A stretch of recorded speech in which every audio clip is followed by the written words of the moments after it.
नमस्कार। आज हम बात कर रहे हैं छत्तीसगढ़ के दंतेवाड़ा की और वहाँ के प्रसिद्ध माँ दंतेश्वरी मंदिर की। जी, जो लाखों लोगों की आस्था का केंद्र है। बिल्कुल। और वहाँ ना एक बहुत ही अहम एक नई पहल शुरू होने जा रही है। हाँ, मैंने भी सुना है इसके बारे में। अन्नपूर्णा भंडारे की बात हो रही है ना? हाँ, वही। एक ऐसा भंडारा जो मंदिर परिसर में साल के 365 दिन चलेगा, मतलब रोज। रोज? ये तो कमाल है ना? और ये जानकारी हमें मिली है कुछ स्थानीय समाचारों और हाल की घोषणाओं से, तो आज इसी पर हम गहराई से बात करेंगे। जरूर। दंतेश्वरी मंदिर का महत्व तो हम सब जानते हैं। पूरे बस्तर की, दंतेवाड़ा जिले की आराध्य देवी हैं वो। हाँ, और वहाँ आस्था का माहौल वो तो महसूस करने लायक होता है। बिल्कुल। तो इसी माहौल में, इसी आस्था की जमीन पर ये अन्नपूर्णा भंडारा शुरू हो रहा है। और ये सिर्फ खाने की व्यवस्था नहीं है, इसमें सामाजिक समरसता, आपसी सहयोग, ये सब भी जुड़ा है। ये दिलचस्प है। तो चलिए इसे थोड़ा और समझते हैं। सबसे पहले तो इसका नाम दंतेश्वरी अन्नपूर्णा भोग भंडारा। अन्नपूर्णा, नाम में ही एक संदेश है। हाँ, और शुरू कब से हो रहा है? बताया जा रहा है कि आने वाली शारदीय नवरात्रि से। अच्छा, नवरात्रि से। हम्म, ये तो बहुत शुभ समय है शुरुआत के लिए। जी हाँ। लेकिन सबसे खास बात तो यही है कि ये मतलब 2-4 दिन नहीं बल्कि पूरे 365 दिन चलेगा। निरंतर। ये वाकई असाधारण है। मतलब कोई भी भक्त किसी भी दिन जाए उसे माँ का प्रसाद भोजन मिलेगा। बिल्कुल। ये बहुत बड़ा संकल्प है। अब सवाल ये कि ये फैसला लिया किसने? क्या सिर्फ मंदिर प्रशासन ने? नहीं, यही तो बात खास है। ये फैसला अकेले किसी एक का नहीं है। अच्छा। हाँ, इसे सर्व आदिवासी समाज, मतलब वहाँ के प्रमुख आदिवासी समुदायों के प्रतिनिधियों और साथ ही जिले के जो दूसरे समाज हैं, उनके प्रमुखों ने मिलकर तय किया है। अरे वाह! ये तो बढ़िया बात है। मतलब सबकी सहमति से। बिल्कुल। इसके लिए बाकायदा बैठक हुई थी माँ दंतेश्वरी ज्योति कलश भवन में।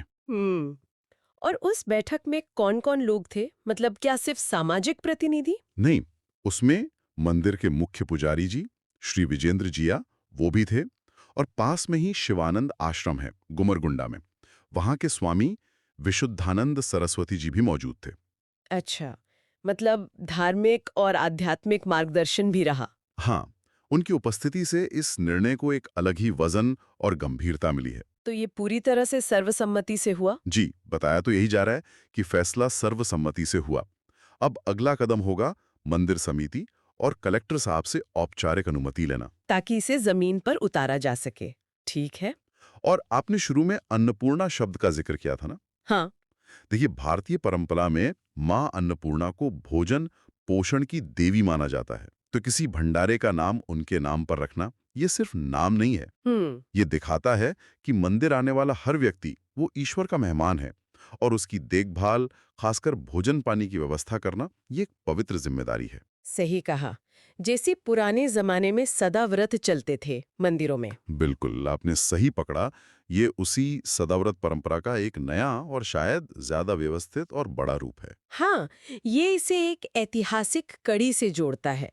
कोई बिल्कुल नई चीज नहीं, बल्कि एक अच्छी पुरानी परंपरा को नए सिरे से बड़े पैमाने पर शुरू करने की कोशिश है। एकदम सही। और दूसरा पहलू जो आपने भी कहा था, सामाजिक समरसता और सहयोग। हाँ, वो कैसे? देखिए, दंतेवाड़ा जैसे क्षेत्र में जहाँ कई अलग-अलग समुदाय हैं, खासकर बड़ी संख्या में आदिवासी भाई-बहन रहते हैं, वहाँ सर्व आदिवासी समाज का और बाकी सभी समाज प्रमुखों का एक साथ आना हम्म। और मिलके ऐसा बड़ा फैसला लेना, ये अपने आप में एक बहुत बड़ा संदेश देता है। हाँ, ये तो है। एकता का संदेश। बिल्कुल। ये दिखाता है कि आस्था का मंच कैसे लोगों को जोड़ सकता है, सामाजिक दूरियां कम कर सकता है। ये जो मिलकर फैसला लेने की प्रक्रिया है ना, यही इस पहल की असली ताकत है। वाकई, ये बात इसे सिर्फ एक धार्मिक काम से कहीं ज्यादा महत्वपूर्ण बना देती है। अच्छा, अब इसके मुख्य उद्देश्य पर आते हैं। भंडारे का मकसद क्या है? मकसद तो बहुत सीधा और नेक है। हाँ। मंदिर में दर्शन के लिए जो हजारों भक्त रोज आते हैं, उन्हें निशुल्क भोजन उपलब्ध कराना। बस सेवा। हाँ, बिल्कुल। सेवा का शायद सबसे शुद्ध रूप। अन्नदान को तो हमारे यहाँ महादान कहा गया है। सही बात है। और दंतेवाड़ा के संदर्भ में ये सेवा और भी जरूरी हो जाती है।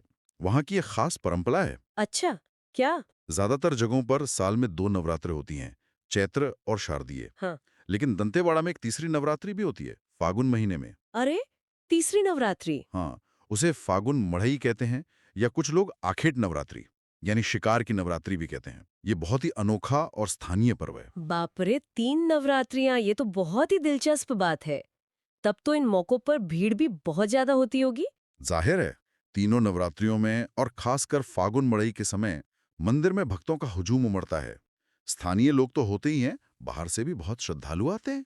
हम्म। अब सोचिए, ऐसे समय में एक स्थायी भंडारा उनके लिए कितनी बड़ी सहूलियत होगी। हाँ, बिल्कुल। भोजन की चिंता नहीं रहेगी तो लोग आराम से दर्शन पूजन कर पाएंगे। सही कहा। खासकर जो दूर से आते हैं या जिनकी आर्थिक स्थिति बहुत अच्छी नहीं है, उनके लिए तो ये सच में माँ का आशीर्वाद जैसा होगा। हाँ, ये बात तो है। अब अगर इसके थोड़े और व्यापक असर देखें, तो भक्तों को सीधे फायदे के अलावा इसके और भी पॉजिटिव असर हो सकते हैं। जैसे? अर्थव्यवस्था पर कुछ असर। बिल्कुल। सोचिए, रोज हजारों लोगों का खाना बनना है। कितनी सारी चीजें लगेंगी, अनाज, दाल, सब्जी, मसाले, तेल, लकड़ी या गैस। हाँ, ये तो बहुत बड़ी मात्रा होगी रोज की। और उम्मीद ये है, जैसा कि सुनने में आ रहा है, कि ये सामान ज्यादातर स्थानीय स्तर पर ही खरीदा जाएगा। अच्छा, अगर ऐसा हुआ तो फिर स्थानीय किसानों को, छोटे दुकानदारों को, सब्जी उगाने वालों को सीधा फायदा मिलेगा।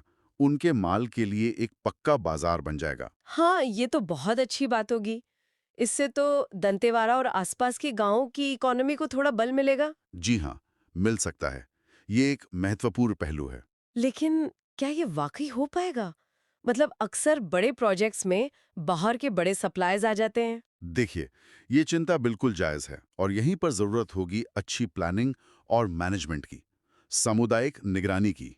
मंदिर समिति को ये देखना होगा। हाँ, पारदर्शिता रखनी होगी। बिल्कुल। अगर इस पहल की भावना को बनाए रखना है, तो ये पक्का करना होगा कि फ़ायदा ज़्यादा से ज़्यादा स्थानीय लोगों तक पहुँचे। ये एक चैलेंज भी है और एक मौका भी। सही कहा, पारदर्शिता बहुत जरूरी है। अच्छा, एक और सवाल मन में आ रहा है। ये भंडारा चलेगा कैसे? मतलब इसका खर्चा कौन उठाएगा? क्या सारा बोझ मंदिर पर या कुछ खास लोगों पर होगा? नहीं नहीं, यही तो इस पहल की एक और खास बात है। योजना ये है कि ये भंडारा पूरी तरह से जन सहयोग से चलेगा। जन सहयोग से? मतलब लोगों के दान से? हाँ जी, खबर ये है कि देश भर से, बल्कि शायद दुनिया में कहीं से भी कोई भी व्यक्ति, कोई भी परिवार इस नेक काम में अपना योगदान दे सकेगा। ये सिर्फ दंतेवाड़ा या छत्तीसगढ़ तक सीमित नहीं है। देश भर से? ये तो कमाल है। मतलब कोई भी जुड़ सकता है इससे? हाँ बिल्कुल। और दान देने के तरीके भी बड़े अच्छे सोचे गए हैं। कैसे? जैसे कोई अपने जन्मदिन पर दान दे सकता है, या शादी की सालगिरह पर, अच्छा। या घर में कोई शुभ काम हुआ हो, बच्चे का जन्म हुआ हो, या कोई और मांगलिक अवसर हो, या फिर बस अपनी श्रद्धा से या अपने पूर्वजों की याद में भी अन्नदान या पैसे का सहयोग कर सकते हैं। अरे वाह! ये तो बहुत ही अच्छा तरीका है। इससे लोगों को एक जुड़ाव महसूस होगा। लगेगा कि वो सिर्फ पैसे नहीं दे रहे, बल्कि अपने जीवन के खास पलों को इस पुण्य काम से जोड़ रहे हैं। बिल्कुल। ये सामुदायिक भागीदारी का एक बहुत ही अनोखा और भावनात्मक तरीका है। हर कोई अपनी श्रद्धा और अपनी क्षमता के हिसाब से इस यज्ञ में अपनी आहुति दे सकता है। हम्म। इसे हम आस्था, सेवा और सामुदायिक सहयोग का एक संगम कह सकते हैं। हाँ, अद्भुत संगम। ये दिखाता है कि कैसे हमारी आस्था हमें न सिर्फ भगवान के पास ले जाती है, बल्कि एक दूसरे की सेवा करने और समाज के लिए कुछ अच्छा करने की प्रेरणा भी देती है। हम्म। ये सिर्फ पेट नहीं भरेगा, ये दिलों को भी जोड़ेगा। सही बात है। और इससे मंदिर परिसर की पवित्रता, वहाँ की पॉजिटिव एनर्जी, वो भी बढ़ेगी। निश्चित रूप से। सुनने में तो ये सब बहुत अच्छा लग रहा है, बहुत प्रेरणादायक है। लेकिन एक व्यावहारिक सवाल मन में आता है। पूछिए। 365 दिन बिना रुके इतने बड़े लेवल पर भंडारा चलाना, और वो भी पूरी तरह दान पर निर्भर होकर, क्या ये लंबे समय तक चल पाएगा? कोई रुकावट नहीं आएगी? देखिए, सवाल तो बहुत वाजिब है और ये सवाल उन लोगों के मन में भी जरूर होगा जो इसे चलाएंगे। चुनौतियां तो आएंगी ही। हाँ। दान का फ्लो हमेशा एक जैसा नहीं रहता। कभी सामान कम पड़ सकता है, कभी मैनेजमेंट में दिक्कतें आ सकती हैं, वॉलंटियर्स की कमी हो सकती है। हम्म। लेकिन यहीं पर वो बात काम आती है जो हमने पहले की थी। सामूहिक स्वामित्व। Community ownership? सामूहिक स्वामित्व मतलब? मतलब ये कि जब फैसला ही सबने मिलकर लिया है, सर्व आदिवासी समाज ने, बाकी समाजों ने, तो इसे चलाने की जिम्मेदारी भी सबकी है। ये सिर्फ मंदिर कमेटी का काम नहीं है। अच्छा। पूरे समुदाय को, और जो लोग बाहर से दान दे रहे हैं उन सबको मिलकर इसे चलाना होगा। इसके लिए एक मजबूत, पारदर्शी और जवाबदेह सिस्टम बनाना होगा। हाँ, सिस्टम तो मजबूत चाहिए होगा। वॉलंटियर्स का एक बड़ा नेटवर्क बनाना होगा और सबसे जरूरी, लोगों का भरोसा बनाए रखना होगा कि उनका दिया हुआ दान सही जगह लग रहा है। चुनौतियां हैं, पर नामुमकिन नहीं है। भारत में कई जगह हैं जहां सालों से ऐसी सेवाएं चल रही हैं। हाँ, ये बात भी सही है। इच्छा शक्ति और सही मैनेजमेंट, शायद ये सबसे जरूरी है। बिल्कुल। तो अगर हम इस पूरी बातचीत को समेटें, तो हम क्या देख रहे हैं यहाँ? इस सब का मतलब क्या है? हम देख रहे हैं भारत के एक बहुत महत्वपूर्ण और प्राचीन शक्तिपीठ पर लोगों के सहयोग से चलने वाले एक स्थायी, रोजाना के सामुदायिक भोजनालय की शुरुआत। हाँ, ये अपने आप में बहुत बड़ी बात है। बिल्कुल। अक्सर भंडारे खास मौकों पर होते हैं या कुछ समय के लिए चलते हैं, लेकिन साल के हर दिन बिना रुके चलते रहना, ये इसे असाधारण बनाता है। निसंदेह, ये दंतेवाड़ा के लिए एक ऐतिहासिक कदम है। ये न सिर्फ मां दंतेश्वरी मंदिर के इतिहास में एक नया पन्ना जोड़ेगा, बल्कि मुझे लगता है ये पूरे इलाके के सामाजिक माहौल पर भी एक गहरा पॉजिटिव असर डालेगा। हाँ, शायद भविष्य में ये एकता और सहयोग की एक मिसाल बने। हो सकता है। तो मुख्य बातें क्या हुई? 1. रोजाना 365 डेज। 2. फैसला सबका साथ मिलकर बहुत सहयोगात्मक तरीके से। 3. मकसद दोहरा, भक्तों की सेवा भी और सामाजिक सद्भाव भी। और 4. चलेगा जन सहयोग से, सामुदायिक फंडिंग मॉडल पर। ये सारे पॉइंट्स मिलकर इसे वाकई एक प्रेरणा देने वाला मॉडल बनाते हैं। हाँ, और यहीं से कुछ और सवाल भी खड़े होते हैं। जैसे कि इस तरह की पहलें जो पूरी तरह लोगों के सहयोग और अच्छी भावना पर टिकी हैं, उन्हें लंबे समय तक सस्टेनेबल यानी टिकाऊ कैसे बनाया जा सकता है?